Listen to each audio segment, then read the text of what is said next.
না, আর নিতে পারছি না, আর নাই সহ্য করতে পারছি। দিন প্রতিদিন বাংলাদেশিরা ভারতের প্রতি যে বিদ্বেষ মনোভাব ছড়াচ্ছে, একের পর এক কুৎসা রটাচ্ছে, সেটা দেখার চুপ থাকা যাচ্ছে না। এর প্রতিবাদ করা সত্যিই দরকার। ইদানিং একটা ভিডিও ভাইরাল দেখলাম আমি, ভাইরাল না সত্যিই হয়েছে, যে ওরা নাকি বলছে দিল্লি দখল করে নেবে, এবং আমাদের শিলিগুড়ির কাছে যে করিডোর আছে 20 কিলোমিটার অ্যাভারেজে, যেটাকে চিকেন নেক বলে, সেটাও নাকি নিয়ে নেবে বলছে। আমি বলি বাবু, চিকেন নেক নিয়ে এত দূরের কথা, কিছুদিন বাদে চিকেন খাওয়ারও আপনাদের পয়সা থাকবে না যদি যুদ্ধ করতে যান।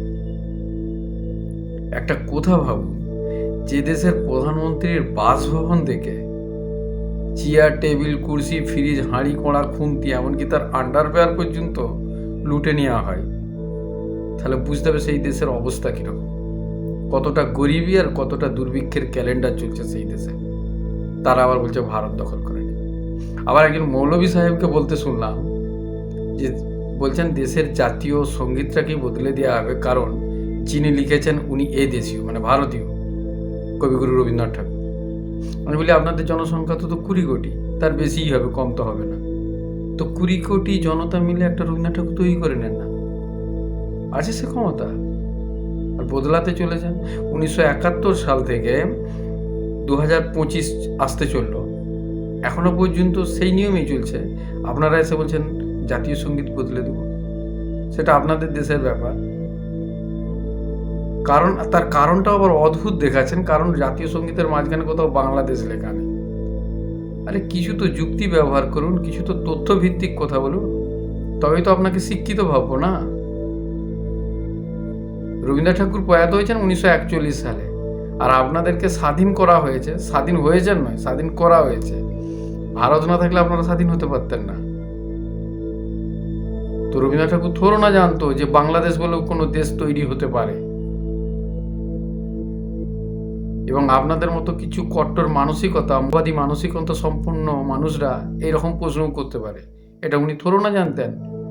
না উনি ওনার বায়োডাটাতে লিখে গিয়েছিলেন যে আমার মৃত্যুর পর আমার কবিতাকে ওই দেশের জাতীয় সঙ্গীত করতেই হবে। আর সেই প্রশ্ন যদি করি, আপনাদের এখন যিনি জাতীয় কবি নজরুল ইসলাম, ওনার জন্মও তো ভারতে, আমাদের ওয়েস্ট বেঙ্গলের বর্ধমানের যে চুরুলিয়া গ্রাম, এখানে ওনার জন্মস্থান। তাহলে ওইটাকেও বদলানোর ব্যবস্থা করতে হবে নাকি? তারপর আপনি যে বাংলা ভাষায় কথা বলেন, বাংলা, এটাও তো বিদ্যাসাগর মহাশয় লিখে গেছেন, করে গেছেন। তাহলে বাংলা ভাষাটাকেও বদলাতে হবে। আমি একটা জিনিস দেখে আশ্চর্য হয়ে গেলাম, যে এখন আপনারা পাকিস্তানের সঙ্গে যেতে চাইছেন, যে পাকিস্তান আপনাদের মা বোনকে ধরে ধরে রেপ করেছে 1971 সালে, এমনকি আপনাদের মুখের ভাষা পর্যন্ত কেড়ে নিতে চেয়েছে, ওটাকে উর্দু ভাষা করতে চেয়েছিল। তার জন্যই তো ভাষা আন্দোলন হয়েছিল না? তার জন্য আমরা স্যালুট জানাই যে বিশ্বের একটা দেশ যেখানে ভাষার জন্য আন্দোলন করেছেন এবং অনেক মানুষ শহীদ হয়েছেন। কিন্তু আজ সব কিছু ভুলে আপনারা পাকিস্তানকেই গডফাদার ভাবছেন, ফাদার বানিয়ে নিয়েছেন মেন্টালি দিক থেকে। ফিজিক্যালি তো আপনাদের দেশের লোকেরাও অনেকে বলে, অনেককে বলতে শুনেছি, আমি সে কথা বলবো না, কারণ এটা সোশ্যাল মিডিয়া, ভাষার মর্যাদা রাখা দরকার। আর একটা জিনিস যেটার জন্য প্রতিবাদ করতে বাধ্য হলাম, যে আপনাদের যেটা শিক্ষা প্রতিষ্ঠান, একটা রেপুটেড শিক্ষা প্রতিষ্ঠান ঢাকা বিশ্ববিদ্যালয়, সেখানে তার গেটের সামনে ভারতের জাতীয় পতাকা পদদলিত করে যাওয়া হচ্ছে। এত অসম্মান, ভারতের প্রতি এত বিদ্বেষ আপনাদের। আপনারা কি স্বাধীন হতে পারতেন ভারত না থাকলে? আমাদের যিনি প্রাইম মিনিস্টার ছিলেন মিসেস গান্ধী, ইন্দিরা গান্ধী, এবং আমাদের দেশের ফৌজ না থাকলে আপনারা স্বাধীন হতে পারতেন? সত্যি করে বলুন তো। 90,000-এর বেশি পাকিস্তানি সেনা এখানে স্যারেন্ডার করেছিল। আমরা যদি চাইতাম তাদেরকে পগার পার করতে পারতাম, কিন্তু আমরা করি না, আমরা তাদেরকে রেহা করে দিয়েছিলাম। তা সত্ত্বেও এখন ভারতের উপর আপনারা হুমকি দেখাচ্ছেন, লাল চোখ দেখাচ্ছেন। কি নেন না আপনারা ভারতের থেকে? আপনারা আগে বলে দিন। ডেলি বেসিক নিডস, চাল বলুন, আটা বলুন, গম বলুন, তেল বলুন, নুন বলুন, এমনকি ইলেকট্রিক পর্যন্ত, যেটা ঝাড়খণ্ড থেকে আডানি গ্রুপ থেকে দিয়েছেন আপনাদেরকে, আডানি পাওয়ার, তার 1400 কোটি টাকা বিজলি বিল বাকি আপনাদের। এখনও আপনারা দিচ্ছেন না মানে দিতে পারছেন না, মানে এতই খারাপ অবস্থা। অথচ বলছেন না আপনাদের ওখানে রুগী পেশেন্ট কলকাতায় আসেন ট্রিটমেন্ট করাতে, আমরা ট্রিটমেন্ট করে দিই। এখন এটা বন্ধ আছে, এর পেছনেও আবার যুক্তি আছে। ডাক্তারবাবুরা বলে দিয়েছেন যে বাংলাদেশি কোনো লোককে ট্রিটমেন্ট করা হবে না।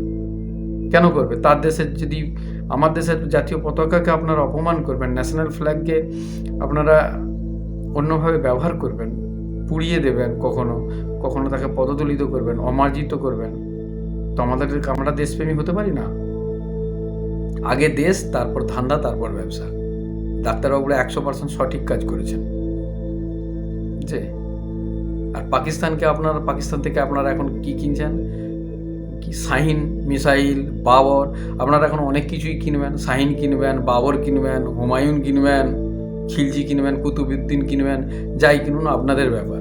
পাকিস্তান নিজেই তো সুরক্ষিত নয়, তো আপনাকে কোত্থেকে সুরক্ষা দিবে বলে দিন? কখনো করাচিতে বোম ফাটছে, কখনো ইসলামাবাদে ফাটছে, কখনো লাহোরে ফাটছে। ওরা নিজেরাই ভয়ে ভয়ে আছে যে কখন ঘরের পেছনে না ফেটে যায়, তো আপনাকে কখন কিভাবে সুরক্ষা দিবে? আর আগেই তো ওরা দেনার দায়ে ভুগছে, কখনো আমেরিকার কাছে ভিক্ষা চাইছে, কখনো চীন। ওদের যে পার্লামেন্ট হাউসটা আছে না, ওদের লোককে জিজ্ঞাসা করবেন, বলতে চাইবে না, একটু জোর দিয়ে বলবেন, দেখবেন বলে দিবে। ওদের যে পার্লামেন্ট হাউস ভারতের পয়সায় বানিয়েছে, ভারত থেকে 75 কোটি টাকা নিয়েছিল দেশ স্বাধীনের সময়। অর্থাৎ ওরা আপনাদের প্রকৃত বন্ধু কোনোদিনই ছিল না, আর হবেও না, ও তো দেখে মনে হচ্ছে।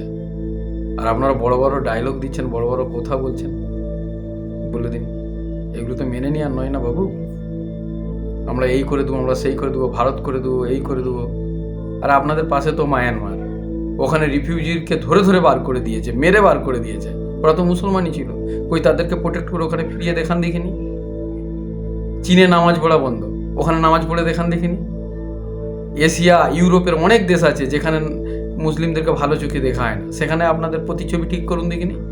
ভারতকে আপনারা চোখ রাখাবেন পরে, আর আপনারাই বারবার ভারতের পেছনে লাগছে। ভারত আর আগের মতো সেই নেই, অনেক উন্নত, অনেক স্ট্যান্ডার্ড হয়ে গেছে। এখন বিশ্বের 4th পজিশনে ভারত আছে, জানেন? ইকোনমিক্যালি আবার আপনাদের সুরক্ষার দিক থেকেও, দুদিক থেকেও ভারত এখন 4th পজিশনে আছে। আর যদি ডিপলি আপনারা বিশ্লেষণ করেন তাহলে দেখবেন চীনের আগে তো আমাদের সুরক্ষা ব্যবস্থা উন্নত আছে। চীনে তো মনে হয় 40 থেকে 42 লাখ ফৌজি সংখ্যা আছে, আমাদের তো 56 লাখের উপরে হয়ে গেছে। অতএব সুস্থ মস্তিষ্কে আপনারা চিন্তা ভাবনা করুন। ভারতের যে প্রকৃত বন্ধু আপনারা কোথাও পাবেননি।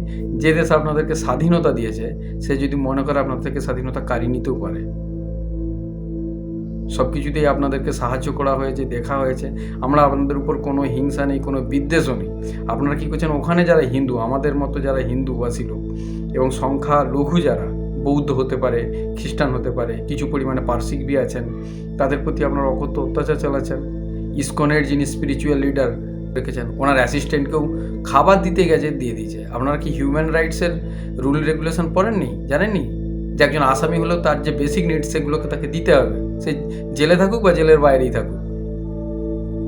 তার মেডিসিন লাগতে পারে, তার খাবার লাগতে পারে। উনি একজন বৈষ্ণব মানুষ, বাইরের খাবার ওনার অ্যালাউ নেই, সেটা পর্যন্ত আপনারা থেকে দূরে রেখেছেন। সর্বধর্ম সমন্বয়েই তো একটা দেশ সুস্থভাবে তৈরি হতে পারে না? আপনাদের সংবিধানেই আছে তো, যতটা মনে হচ্ছে আর্টিকেল 11, একটু চেক করে নেবেন। ওখানে যে কোনো ধর্মের লোক সুস্থ মাথায় সুস্থভাবে জীবনযাপন করতে পারে, তবেই এটা হবে। আর যদি আপনারা বলেন না এটাকে ইসলামিক কান্ট্রি ঘোষণা করব, তাও আপনাদের মতো মৌলবীদের বলা উচিত নয়। আপনাদের যে ফার্স্ট সিটিজেন রাষ্ট্রপতি, ওনারা অ্যানাউন্সমেন্ট করে বলা উচিত, তারপর অন্য ব্যবস্থা হবে। অর্থাৎ ঠান্ডা মাথায় ভাবুন, সুস্থ মাথায় ভাবুন, আপনাদের শান্তিতে জীবনযাপন করুন। শান্তিতে নোবেল পুরস্কার পেয়েছে মানেই সব কিছু শান্তি থাকবে এমন কোনো মানে নেই। ডক্টর ইউনুস, উনি শান্তিতে নোবেল পুরস্কার পেয়েছেন না, তার আমলেই বেশি অশান্তি হচ্ছে। আমরাও নোবেল পুরস্কার পেয়েছি যখন আপনাদের ইউনুস স্যারের যখন জন্ম হয়নি, সরি টু সে বলতে বাধ্য হচ্ছি। 1913 সালে সর্বপ্রথম আমাদের এশিয়ার মধ্যে প্রথম নোবেল পুরস্কার আমরাই পেয়েছি। বাংলা, ভারতের মধ্যে বাংলা, রবীন্দ্রনাথ ঠাকুরই পেয়েছেন। আর তিনি আপনাদের জাতীয় সঙ্গীত লিখেছেন। এটা গৌরবের কথা হতে পারে, এটা লজ্জার কথা না। আপনারা বলছেন জাতীয় সঙ্গীত বদলে দেব। 20 কোটি লোক মিলে একটা রবীন্দ্রনাথ ঠাকুর তৈরি করে নেন, এত তো উন্নতি করছেন। এইগুলো মৌলবাদী মানসিকতা দিয়ে রবীন্দ্রনাথ আসে না, এর জন্য হৃদয় লাগে, যেটা আপনাদের কাছে এখন নেই। মারবো, কেটবো, পুড়িয়ে দেব, ইসকনের মতো মন্দির আজকে ধরো না, ওটা তো ব্রিটিশ আমল থেকে আছে। আর শুধু এটা এশিয়া মহাদেশ নয়, ইউরোপ, আফ্রিকা, অনেক মহাদেশে আছে। 150টার বেশি দেশে ইসকন আছে। করোনার সময় শুধু হিন্দুদের সাহায্য করে না, ওখানকার মুসলিমদেরকেও মেডিসিন দিয়েছে। ভারত যেমন ভ্যাকসিন দিয়েছে, অস্বীকার করতে পারবেন? ভারত থেকে ভ্যাকসিন আপনারা নিয়েছেন। তেমনি করোনাকালে ইসকনের মন্দির থেকে অনেক মুসলিম পরিবারকে দেখা হয়েছে, এবং সারা বিশ্বে ওদের একটা আলাদা প্রতিচ্ছবি আছে। ওদেরকে সম্মানের চোখে দেখা হয়। তাদেরই লিডারকে আপনারা গ্রেপ্তার করছেন। তাহলে আপনারা কোথায় ভালো হলেন বলুন? দেখুন, আপনাদেরকে গরম করার জন্য অনেক পাকিস্তানের মতো দেশ পেয়ে যাবেন, কিন্তু যখন বিপদে পড়বেন তখন কেউ আসবে না। পাকিস্তান তো নিজেই ভয়ে ভয়ে আছে। কখন চীন বলবে আমার পয়সা ফেরত দাও, কখন আমেরিকা বলবে আমার দাও।